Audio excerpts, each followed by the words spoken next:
Keling, bugun sizlar bilan yaqindan tanishamiz. Men Maqsud Sa'dullayeva Doniyorova, vrach-pediatr, neonatologman.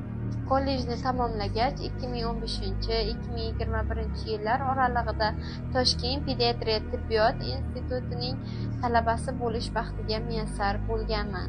2021-2023 yillar oralig'ida hozirgi kunda O'rta Osiyoda yagona bo'lgan markaz, ya'ni Bolalar milliy tibbiyot markazining pediatriya yo'nalishini grant asosida tamomladim. 2024-yilda Toshkent vrachlar malakasini oshirish institutida neonatologiya yo'nalishida o'z malakamni oshirdim.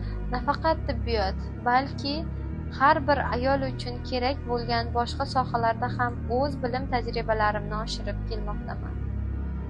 Hozirgi kunda Qashqadaryo viloyat bolalar ko'p tarmoqli tibbiyot markazi chaqaloqlar bo'limida ish faoliyatimni olib boryapman. O'rganadigan sohalarim ichida eng asosiysi bola tarbiyasiga qaratilgan. Hozirda 2 farzandning onasi, sevimli rafiqa hamda katta xonadonning keliniman.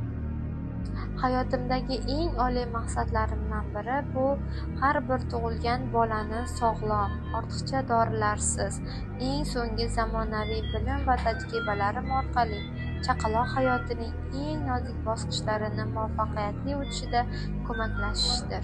Chaqaloqlar bu insonlarga Alloh tomonidan in'om etgan eng oliy baxtdir. Men har kuni yangi tug'ilgan chaqaloqlar bilan bu hayotni nishonlash imkoniyatiga ega bo'laman.